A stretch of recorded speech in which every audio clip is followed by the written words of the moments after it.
Gloomer had little hearing after years of swimming in the dark, murky waters of the Cotier Cavern Lake. He strained to listen, but his damaged ears rang internally with what sounded like the whine of an angry mosquito.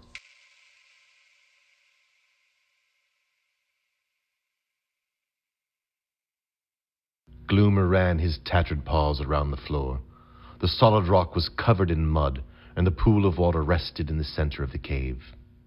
Feeling around the sides of the air bubble cave, he felt the hard rock wall with many roots growing from it. One spot, though, was soft and spongy.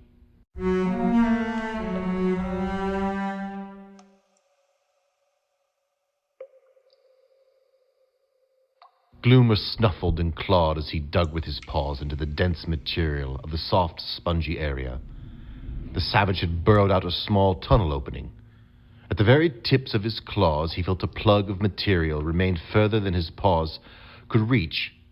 Gloomer sensed his salvation was near, but how to proceed? The great rat was stumped.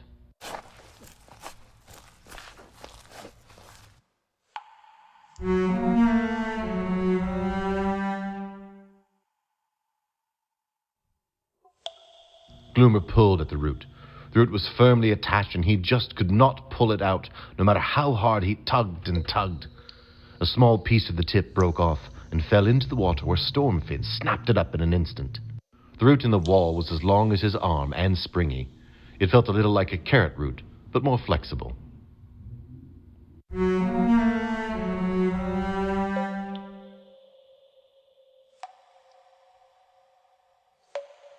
Attempting to break the root, Gloomer jumped mightily on one of the roots jutting out of the wall.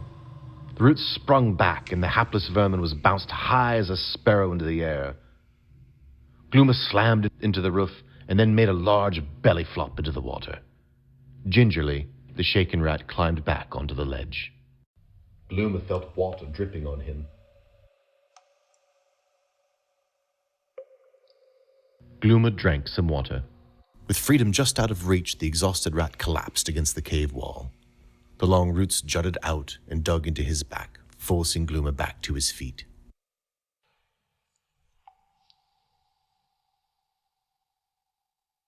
Gloomer grabbed the longest root and gnawed on it until it came off in his paws. Oddly, the root tasted like a carrot, but was a bit more flexible. Again and again, the paranoid great rat checked to see that the root was still with him.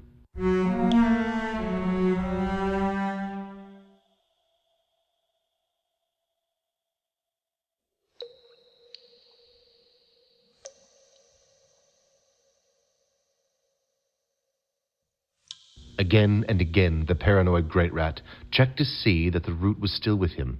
The great rat thrust his paws into the hole he had created, but they were too short to dig any further.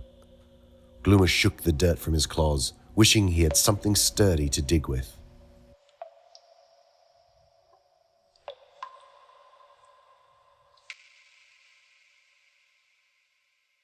The evil great rat poked and dug deep into the material with the root. With a whoosh, the rope was pulled from Gloomer's grip, going through the matted material into the empty space beyond.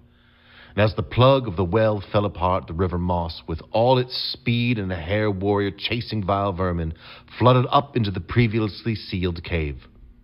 The water seized the bulk of the great rat and pressed him into the newly created tunnel. Suddenly he stopped. His enormous body was too wide to go completely through it. Gloomer was stuck like a cork in a bottleneck. Behind him, the force of the river moss pushed on him, and in front of him was pure darkness. Gloomer let out a mighty howl.